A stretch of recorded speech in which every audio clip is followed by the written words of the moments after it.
So, what are we going to do today? We are going to see what is penetration testing or ethical hacking. What are the prerequisite skills that you need to become a hacker, and where can you find the educational resources? How to build a penetration testing lab in your home, and how to gain experience. And ultimately, all our aim is to get a job in this field. So, how can you get a job in this field? So, what is penetration? Just a disclaimer. We are not going to teach you how to hack into Instagram accounts, Facebook accounts, or WhatsApp accounts. Don't ping any of the club members asking for the same. So, before we start with how to become a hacker, let's get familiar with some terms. From here onwards, we are going to use the term pen testing or penetration testing. It doesn't mean someone who is testing the quality of a pen in manufacturing company. Pen testing means it's a short form for penetration testing, where ethical hackers are hired by companies and they test the computer network, websites, and they look for exploitable vulnerabilities. And this is generally known as hacking. And one thing to keep in your mind, when you hacking someone, when you're doing something which is not in your hand, you should be responsible. This is a great power actually, so we should be responsible for what we are going to do. Usually, categorizing hackers, we can categorize hackers into three mainly. Generally, we call them as black hat hackers, gray hat hackers, and white hat hackers. And this coloring scheme has a story to tell. If you watch old movies and all old Western movies, you might have seen cowboys and all. And these people used to wear hat. At that time, directors used the color of their hat to show who is the hero, who is the villain in the movie. So the heroes will be wearing white colored hat and the villains will be wearing black color hats. From here, you might have understood who is ethical, who is unethical, and we can see one more guy sitting in the center. He's a gray hat. His intention, he has skills, but always his intention might not be ethical. He might be having some malicious intention also when he is doing a pen testing or a hacking on some website or any sort of that thing, any computers. What we will fall under the white hat category. That is where we should be. We should be ethical in whatever we are going to do. We should learn the skills we should use for the good of others. We should be using it to protect others. Whereas I can say that a white hat hacker has ethics, and a gray hat hacker knows what is ethics, and black hat hacker doesn't know what is ethics. That's it. You can simply turn. Some other terms we use for white hat hackers are ethical hackers, adversary emulators or adversary simulators, or offensive or defensive security. And other terms of malicious hackers are threat actors, cyber criminals. This is my favorite term to call them actually. I like to call the black hats as cyber criminals. So why do company hire pen testers or ethical hackers to hack themselves? Why should a company do that? Just imagine you're building a brand for around 10 years and it will take only 10 seconds or maybe 10 days or for 10 people to hack your company. Once you lose the credibility, your shares will go down, your customers will not trust you. So it's better to be prepared than to regret. So pen testers access security from an attacker perspective. We are hackers, but we are ethical hackers. We mimic the attacker. We act like a hacker. We usually call it as TTP, tactics, techniques, and procedures of an attacker. We follow these things, and we will be testing the security of the enterprise or the company, and we will suggest some countermeasures how to become more secure or how to be more how to stay safe in the internet. Security is often an afterthought for many places, like when you're developing software or when you're developing a web application. Security is just an afterthought. Also, during pen testing, you might be hacking networks, web applications. and sometimes humans also. This is known as human hacking or social engineering. Uh, so, so just imagine you might be getting so many mails saying, "Hey, I'm stuck here. Can you send me 100 rupees to save me to do that, to do this?" Or Amazon is giving away free laptops. Click on this link. These are all phishing links. You might be seeing it every day in your life, but there are many more methods to hack humans. Like just imagine you're going into a company and telling we have a bulk order of 50,000 rupees or something. So they will believe you, they will give you their credentials, they will give you their mail ID, and when you're sending a mail, it might look more authentic, it might look trustable, and they may click on the links. And so many ways you can cheat people, or you can hack people, you can divert their mind, you can like play with their mind.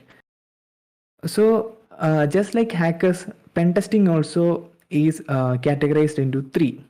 Just like that, black box, white box, and gray box. In black box testing, you might not be having complete knowledge about the target. For example, if you are testing a web application, you might be having just a URL. Or if you are testing a network, you might be having IP pool, or a list of IP, or might be just an IP, and you may have to do testing on that. Or else in some other cases you will be given only the geological location of the enterprise or the company. This is the best way to mimic a malicious hacker, because you do not have any knowledge about that. So if you're a hacker, if you will be having a team with you, you will be going there, you will be watching the surroundings. Just like an attacker, you will be able to like assess everything. So when their companies are getting a report, they will be able to understand, okay, where is our fault. They can fix it also, but this might take a long time, maybe around 3 to 6 months or something. Next comes a white box. White box is also called as crystal box, because here everything will be clear. A lot of details will be given to the about the target to the hackers. Uh, like, this is what you have to do, this is where you have to do the test, this is the scope of the testing. And why do people do the white box testing is just to make sure that the normal user is not getting the administrative access. Like, you just imagine you are a student, and there is an administrator. You as a student got an administrator's access in your college website or something. So what can you do? You can increase your attendance percentage, you can increase your internal mark, you can increase your even maybe you can send notices to your class teachers. Just like it will look like the director is sending or the principal is sending. So this is where white box testing is used, like just to make sure that the normal user is not having the uh, administrative functions or access. Then comes the gray box testing. This falls in between black and white. This type of test mostly happen in the real world. You'll be having some amount of knowledge about the target, and you want to make sure everything is right. And all these types of testing will be like decided according to the budget and time. If you have more time, you might be doing a black box or a gray box testing. If you do not have much time, you might be doing a white box testing. And black box testing will be definitely expensive, and a gray box or a white box will be cheaper than that, but depends on the size of the enterprises also. So I know you guys are all students here. You guys want to become a hacker, but you do not know where to start. So I'll be telling the things which I have gone through or which I have found from my experience. So this is the right time to study, or is this is the right time to gain the knowledge and build the hacker's mindset. So I will be sharing some content where you can start, you can build the basics. So for starting everything, you need a strong foundation. Whatever it is, just imagine you're constructing a new house. You should be having a good foundation. If you're going and constructing it in a sand or near a beach, you should be um, the house might not be stable after 1 year or 2 years. There might be so many damages happening just because of the weak foundation. But if you're constructing a house on a rock, solid rock, it already has good foundation. It will be able to take how much ever weight or how much ever load it can, if you give. It's the same way for constructing our career also. If you have a very strong foundation on fundamental things, you can learn anything. Just some you might have heard, if you learn this language, you can learn any other language, because if you know the algorithms, if you know the way of the idea of type coding, you will be able to learn other languages also. The same way it applies here also. And another thing to keep in your mind is, do not put a very big goal in front of you. It will be very difficult for you.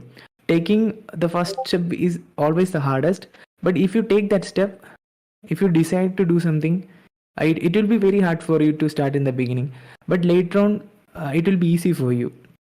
I'll tell you a story. A soldier's selection camp was going on, and one soldier was running, a cadet. He was running in the front. He almost covered 6 kilometers. The race is for 10 kilometers. But after 6 kilometers, he got tired and he fell on the ground. So a supervisor came, a soldier. He came and said, "Get up and run." He said, "No, I cannot run anymore. I'm tired." Then the supervisor said, "Only one thing to do. The leg which is behind you, keep it forward." He stood up and he kept the leg which was behind him to the forward. Then the other leg was behind him. Then he put that leg forward. Then the other. So he repeatedly did that and he could complete the race. It's the same for us also. You should have small steps every day. You should be having small goals every day to complete it every day, and definitely you will be successful. So I have divided it into 3 categories: the foundational skills, hacking skills, and some beyond basic skills. So in fundamental skills, you need to have some basic IT knowledge and networking skill, Linux skills, and scripting or coding skills. I'll be sharing the resources. I'll be sharing some free resources. I know you guys are students. You guys are spending a lot of money on your education, but it won't be helpful always. So I know as a student it's very difficult to purchase courses, everything, but so that I'll be sharing free content with you where you can start. I'll be sharing a PDF after the session. Uh, so what do I mean by foundational skills or in basic IT skills? Ask yourself, do you know how to build a computer? Do you know how to fix or troubleshoot and fix issues? Here, just ask yourself, go through the CompTIA A+ certification syllabus. Do you know all those things? Or the CCNA certification. But these certifications are expensive as a student right now. A good resource person which I found was Professor Messer. He's giving A+ training for free in his website.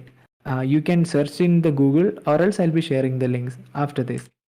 Another thing to have is a good networking skill. Like, can you understand the OSI model? Will you be able to identify the IP address? If someone gives you an IP address, will you be able to identify the class of the IP, subnetting? All those things can you identify? Ask yourself. For the same, I'm referring again. Professor Messer is giving N+ training also. It's Network Plus training by CompTIA, but Professor Messer he's having a website. There you can find it for free. I'll be sharing the link again. Oh, sorry. Another thing to have in your skill set is the Linux skills. In foundation skills, you should be having good Linux skills also, because you will be using terminal a lot. I would suggest you guys to install operating system such as Linux as your base operating system for some time. First, you install it in a virtual machine, keep it there. Try to install programs, try to go through the terminal, learn how to operate the terminal, and later on, if you're confident, make Linux as your base operating system. So you can learn so many things, such as how to install program, how to troubleshoot things. all those things. These are the resources which I mentioned. The Linux journey, that is actually where I started to learn about Linux. I'll be sharing the link as I mentioned. I'll be sharing a PDF form, and Bandit Over the Wire. Bandit Over the Wire is a war game kind of. It's a gamified way of learning things. You will be given. It's more like a CTF. CTF means capture the flag. Some files will be hidden inside a Linux machine. You have to navigate through the terminal. You need to find the flag. You need to that flag will be the password for the next level. So in that way, you can play a game and learn Linux. Foundational skills, you need coding or scripting skills. I'm not saying about you should have knowledge like how to send a rocket to moon or to Mars. You should be able to read a code. When you see a code, you should be able to understand what is written. Okay, what is happening here? Can you like modify things? Suppose if you have a exploit with you, will you be able to modify it? Will you be able to modify it into the way you want it to behave? Like that can and also when you're doing so many things, simple things which you do not want to repeat can be automated.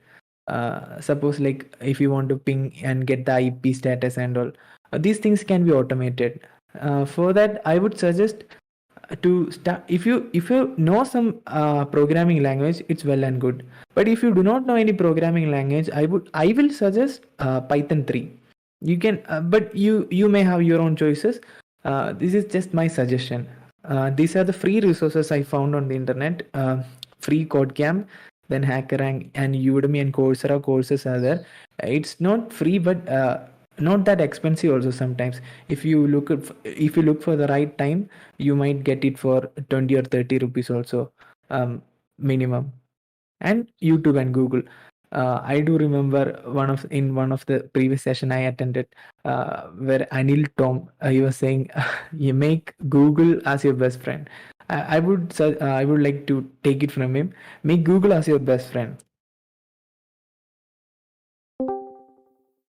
Here, after basic skills, we can start learning about hacking skills. In hacking skills, where can you start? How can you start the basics of hacking? I have mentioned do it scared. I have mentioned it like that, not because you should be scared to do it. I'm saying even if you're scared, just do it. So it becomes do it scared. Sometimes I have talked to so many students in my class, but they're all scared to start. I am scared to do that. I'm scared to do this. But don't be scared because of the term hacking. You are just learning how to do things. The thing is, they believe that they will get hacked back. Might be, but these are some of the safe platforms. To learn how to enumerate ports, you need to understand how a network is working. If you get a network, identify the machines running on that, and scan those machines to get the vulnerabilities in that. And those every time the vulnerabilities might not be exploitable, but vulnerabilities are vulnerabilities. Let it be there. You have to identify which all vulnerabilities you can exploit. That exploiting place, after the exploiting only you can say you hacked it. Otherwise, it's just like a VAPT. And some resources I have mentioned here is TryHackMe. That's the best platform you can start learning about hacking. They have walkthroughs and CTF in that. And I started with TryHackMe basically. I have spent more than one or 1.5 year in TryHackMe only. So I'm very familiar with the interface and all. I love TryHackMe. I will say. Then next is Hack the Box. Once you learn little basics, you can go to Hack the Box. There it will be more like if you know something, you can do it there. So if you have some basic, you can learn from Hack the Box also. But there are some people who go directly to the Hack the Box and then they get stuck, and from there they do the research and they learn. That is also another way of learning. It depends totally upon your thing, your preferences. After learning the fundamental skills and some basic hacking skills, you what should you do? I know you guys are not going to do so many things, but just for documenting, you can learn about Active Directory, learn about buffer overflow, learn from the beginning itself. But don't think these things are very difficult. After that, you can go for web hacking, like you can refer ports like OWASP Top 10 or Portsugar Academy. Portsugar Academy has almost 96 or more than that labs as free, where you can learn and practice also for web applications only. There are also transportation pen testing, satellite pen testing, ship pen testing. So many kind of pen testings are there. These things comes once you learned about the basics things, you can what to say, specialize on any of your interest. And another, those are the technical things I said. These are the soft skills that you need. You should be always having a desire to learn. Every day the technologies are changing. Every day new exploits are coming. New vulnerabilities are being found. So you should be a learner every day. You should be able to understand things faster, or you should make that mindset. And also you should be able to connect with people. Like in movies and all, you might have seen hackers may be having a social they might not be so active in the social areas. They might not be talking to people. They'll be sitting alone, they'll be doing their own things. But once you are in the field, in the cybersecurity sector, or in the cybersecurity field, you need to make so many connections, because you do not know who is going to help you when you're stuck. You will not be able to learn everything also. Sometimes you need help, you need to ask people, and you should be able to understand whom you should go. Like once if you're stuck, you should be having someone to call. I'm not saying you should be dependent on them, but you should be independent, but you should have someone to call for help. And if you start blogging, or if you do not have any Twitter account, make a Twitter account. Follow people who do bug bounty. They do share their findings. They will be sharing their findings. They'll be sharing from where they found, how they found, and you can learn from them also. Twitter, I would suggest, just like Google, you can use Twitter for learning cybersecurity things. And another important thing to keep in your mind is to run your own race. Don't run somebody else's race. Don't compare yourself to others. You should be confident about what you're doing. Sometimes you might be seeing somebody else doing a task in 1 year. Might be he is achieving something in 1 year, but you might be achieving it in a 3 years time span, or 4 years time span.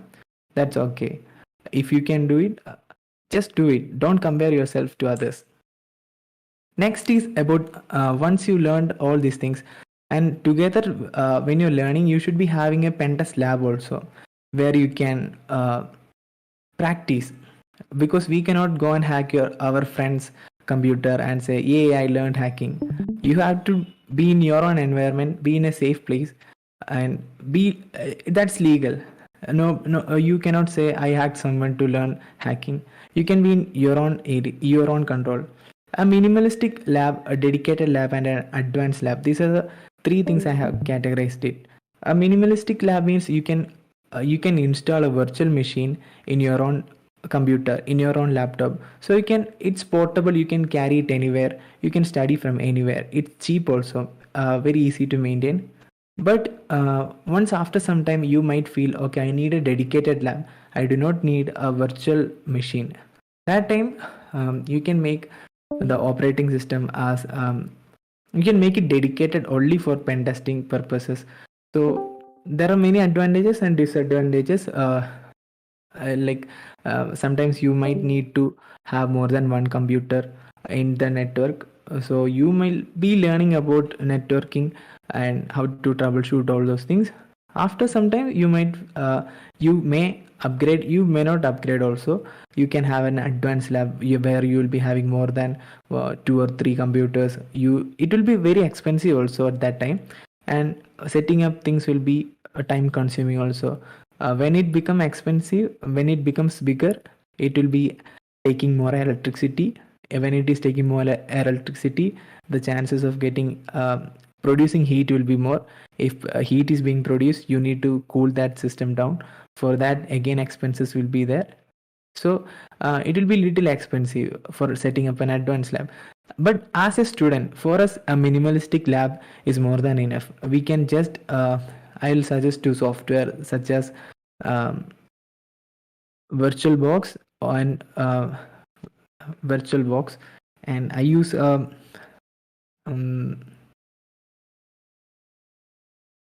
VMware. VMware is actually my personal favorite because so many vulnerable operating system that you can find for practicing might be developed in that only. So sometimes VirtualBox gives you trouble. So I started with VirtualBox, but eventually I shifted to VMware.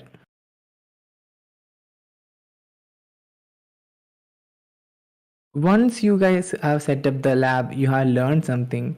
Now you need to practice and gain experience. These are the things I feel like will give you experience. CTF and bug hunting are awesome. They give you ton of experience. When you're solving a CTF, not all challenges will be same.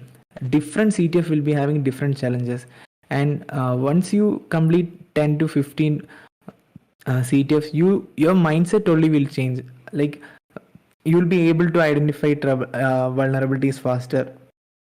You will be able to exploit it in a different way. These are some of my favorite platforms where you can practice and gain experience in CTF. First one is Vulnhub. There you can download machines into your local machine, install it in your virtual environment, scan it, exploit, practice it there. Next one is CTF time. CTF time is a place where you can see about the time of CTF that is happening. It's actually event calendar you can call.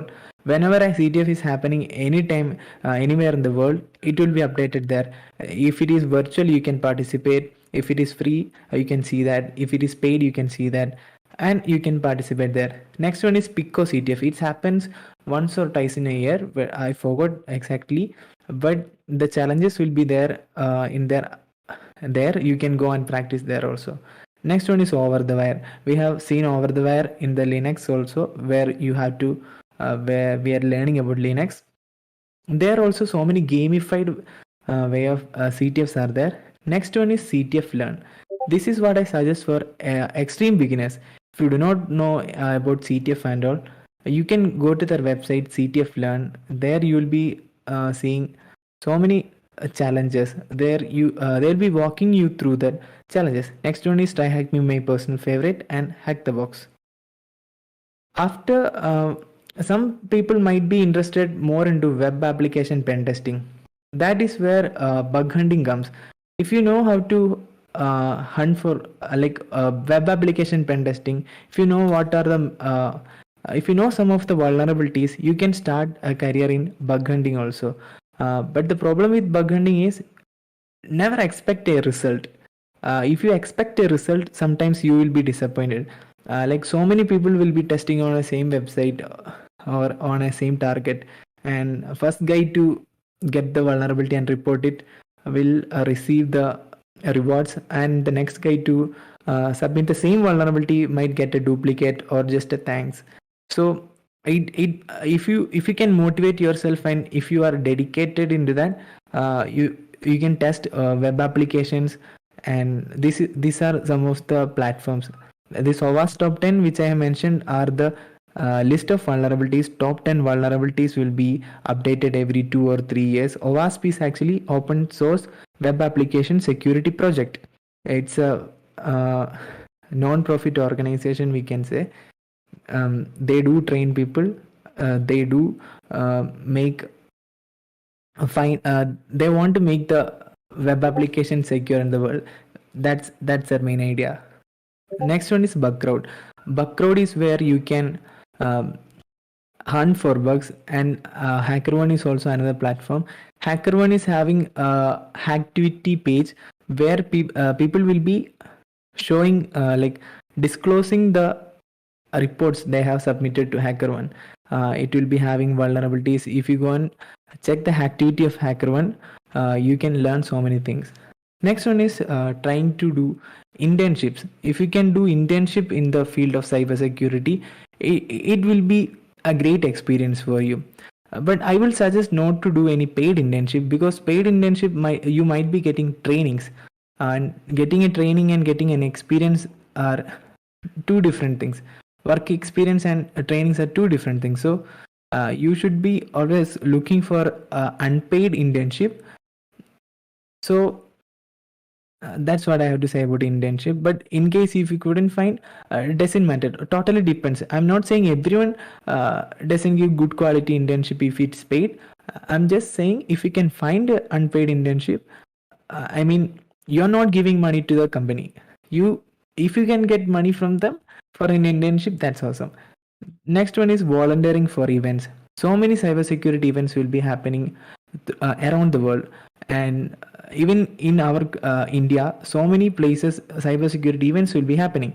So if you can volunteer for an event, like to help them, or if you can volunteer in any club or for any community, you will be getting a lot of connection, and through that connection you will be talking more, you will be learning more from them. So right now we got basics, we know where to study, we are practicing it, and we have experience, and ultimately we need to get a job. So while cracking a job is very easy, I feel so, because there are so many openings for cybersecurity people in cybersecurity sector. So many openings are there after the COVID and all. So how many cybersecurity attacks have been increased like anything. So everywhere pen testing, everywhere vulnerability assessment, and in companies also in STOK, this and that, red teaming, blue teaming. So many kind of job opportunities will be there. So how can you stand out with your CV? If you're doing bug bounties, and if you get your name in Hall of Fames of companies, it will be a plus point. If you are writing blogs, or if you're doing infosec videos and sharing your knowledge with others, it will be also it will also give you a good impression from the employer's perspective. And try to make a GitHub profile and be active on Twitter and LinkedIn. As I mentioned before, Twitter, LinkedIn also, you can make connection with so many people. And another thing I have observed in the cybersecurity field is everyone helps each other. Everyone is very happy to help each other, because you will be stuck somewhere and you need help sometimes. Sometimes you will be asking for help, sometimes you will be giving help. And whenever someone asks for an help, try to help them your maximum. And I'm not saying about if someone asks to, hey, can you hack my girlfriend's account. I'm not saying about that kind of help, but you'll get to know. I hope you understand. This is the extension of the previous slide.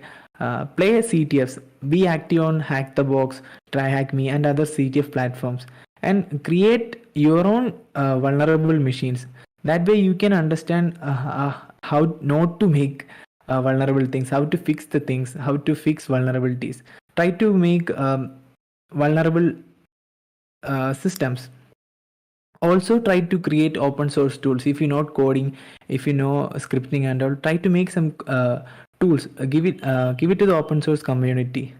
Then I didn't mention about any certifications till now, because there are all the certifications I think are little bit expensive. Once you have a good basics, then only go for certification, because I started with my career like with certification, but at that time I was not having a good strong foundation. I struggled a lot to get the foundation later. So it's better to build the foundation first and then go for certification. And 0 days and CV, if you can find vulnerabilities, And if you get a CV number, it will be very good in your CV. And my mother used to tell me, if you can trust it for small task, then only you can be trusted for a bigger task. It's a like building a brand. If your name is heard somewhere, people should understood, okay, this guy can be trusted. Like that, you should be building a brand, you should be branding yourself, you should be trustable. Now, as I have promised, almost 40 minutes we have talked. Now we will. I would like to show a demo of a CTF. This is little bit old CTF, but it's one of my favorite CTF. This is a first CTF I have played also. We'll go to TryHackMe. I'll be showing you how to create a profile in TryHackMe. Also, we will try to solve that challenge.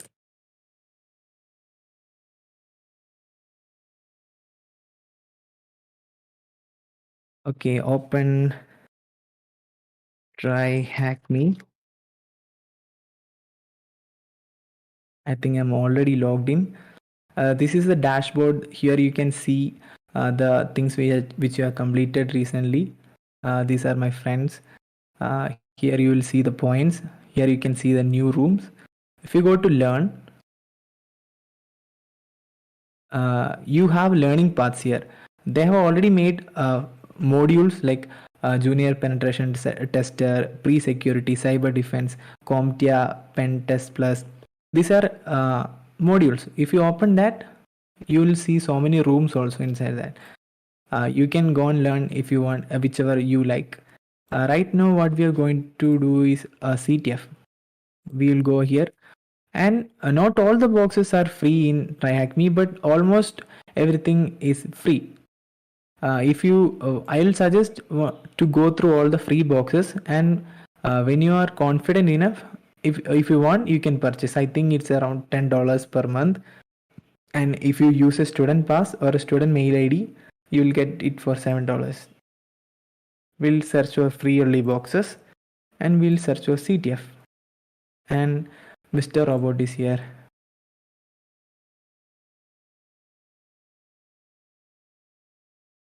I'll just reset this box because I have already solved it as a preparation for this. The advantage with TryHackMe is that even if you do not have a virtual machine in your or a Pentest lab with you, you can just start an attack box, which will be a browser based operating system. You will get a operating system in your browser itself. You'll get an attacking machine. Right now you can see access machine is red, which means you need to download something. Go to your profile, go to the access. Here you can see you're not connected to their network. Here you can like choose the nearest geological location of the server and then download my configuration file. In case if that is not working, change it from here, and you can press on regenerate, then it will regenerate. Now we need to connect to their network first. I'll open my Kali machine.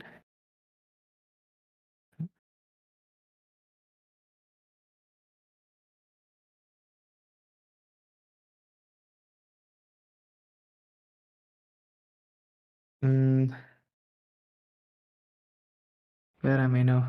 Okay, I have already downloaded it. I'll go to CD downloads is for changing directory to downloads. Directory is just like files in Windows. In Linux, we call it as directories. ls is list. Okay, I have this Mr. Carlo.openvpn is the file which I have downloaded from TryHackMe access. So we will go for OpenVPN, Mr. Carlo, initiating, and initialization sequence is completed, which means you're connected to the network. Now, if you go to the browser, if you refresh this one, you are connected to their network. You are ready to hack them. Hack the box, not hack them. Just simply said. You can search for the box again, Mr. I got it. All right, now you can see a green and an IP address. This is the IP address you got when you connected to them. You need these are the tasks we already did. completed. You can read about that. And you need to, right now we are connected to the network, but we didn't start the machine. Start the machine, it will take around 1 minute to show the IP address. And usually the machine will expire in 1 hour, but in case if you couldn't complete in 1 hour, you can add 1 hour. So you will get 2 hours. Later on, again, if you want time, you can add 1 hour. So it will show in 40 seconds. And we'll go through this. Can you root this Mr. Robot style machine? This is a virtual machine meant for beginners or intermediate users. There are 3 hidden keys located on the machine. Can you find them? Okay, let's give it a try. 20 seconds remaining. We'll keep everything ready. I hope the screen is clear to you.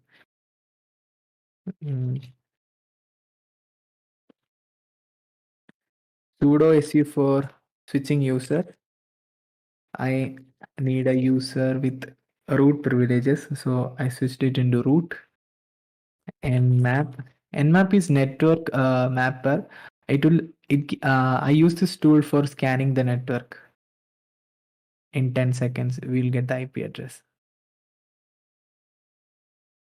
Okay, we'll minus SC minus SV.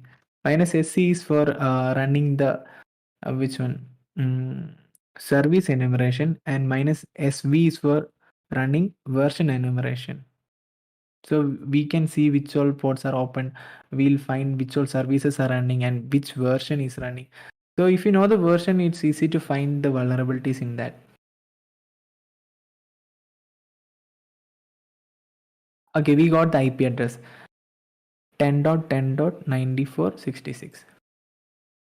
Okay, now this one 10.10.96.66, right? 94.66, sorry. 94.66.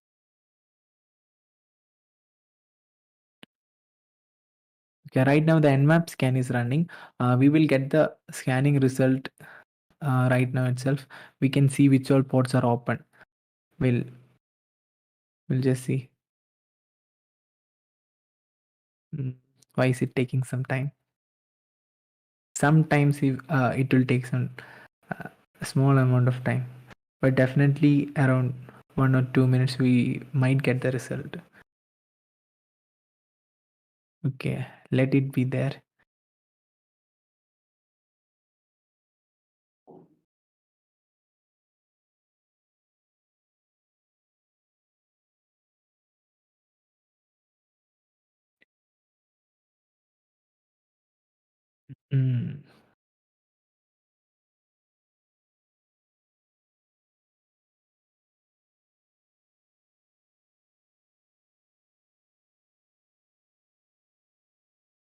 We'll keep another terminal ready.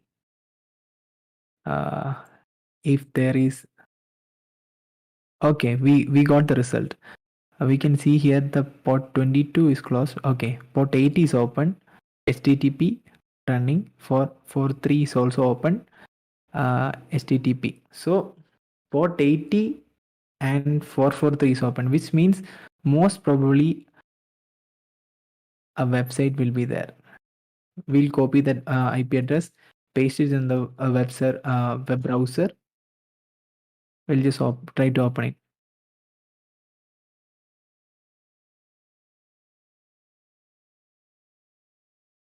Why is it taking a long time? Sometimes it gives you trouble, but that's okay. This is the advantage if you have a pen testing lab with you. You can download the box and do it in your personal space. Right now we are accessing it from a website. All right, it's here. Loading. Oh, so many graphics. Mr. Robot login. Okay. Oh, they have a very scary interface here. Hello friend, if you have come for a reason. You may not be able to explain it yet, but there's a part of you that's exhausted with the world, blah blah blah. This is actually based on a series you can find it on Netflix called Mr. Robot. It's based on that team only. They have given us some command. Prepare F society inform question wake up join.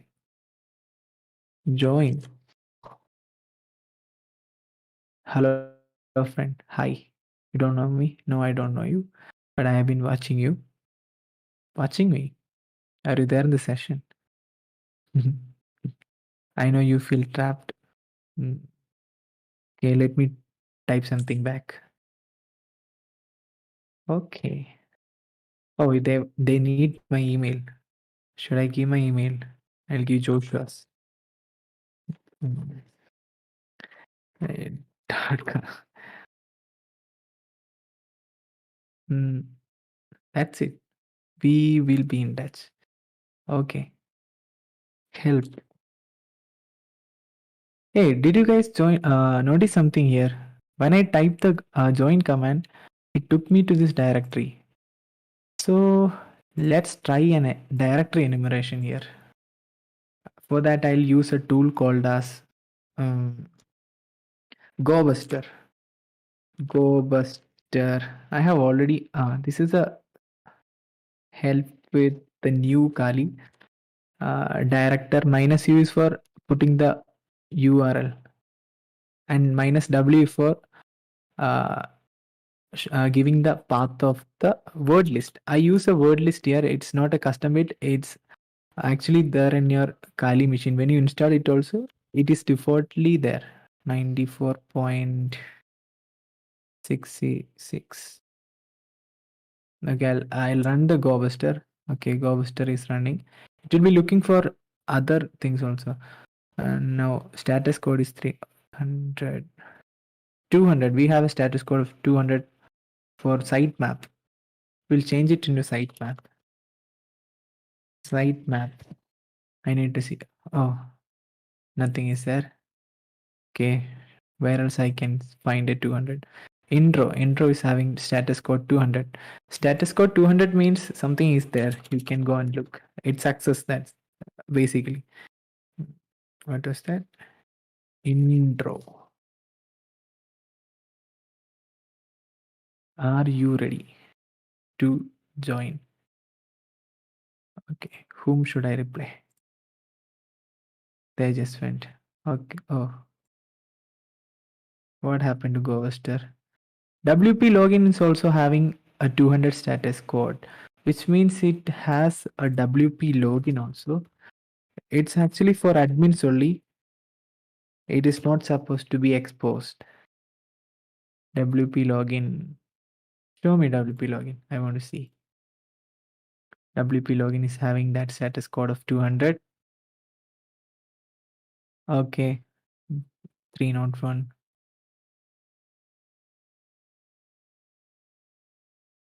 By the way, if you're stuck, okay, I got the login page.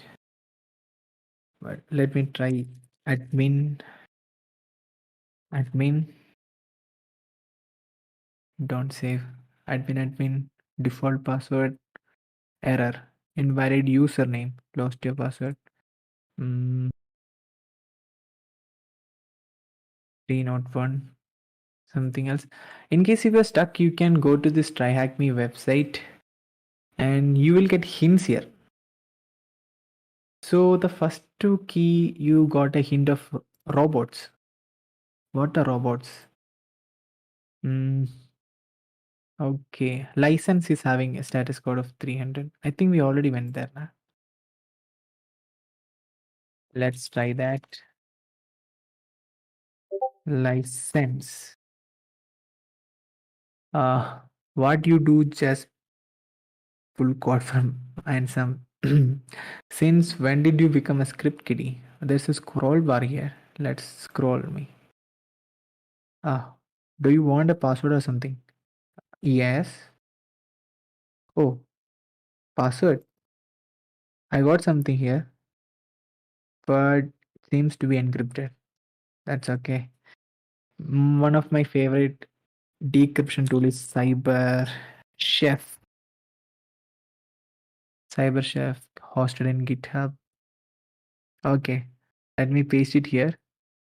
Either you can identify the hash and then choose which one you want, or else another option is there called magic. If you do the magic, okay, we got a username and a password.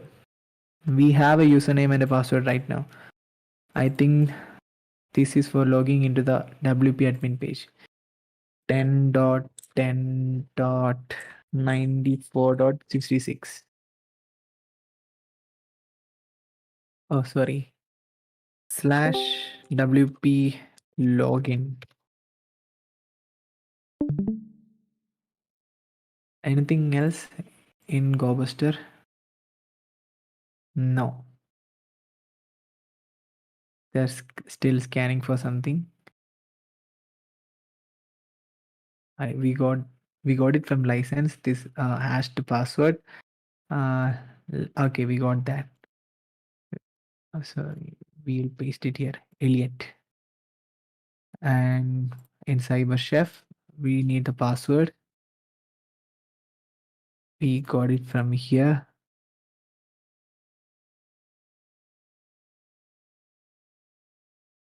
Don't save it. Will we be able to log in? Is this the admin password? Seems like it's not showing error. We'll go to the terminal and come back. 301 image is having 301.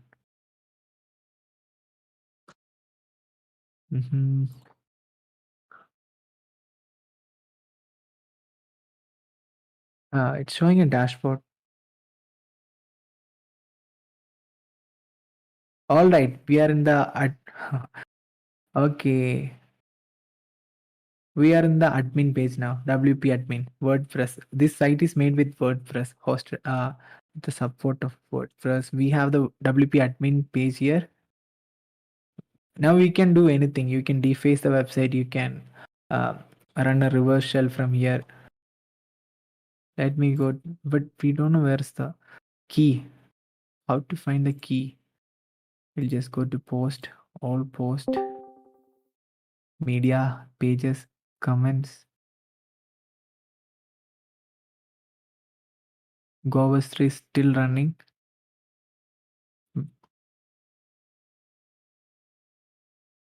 Not giving us any.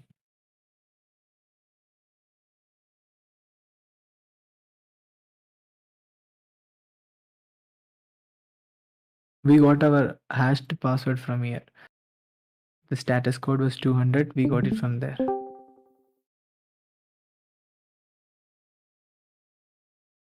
Appearances, editor.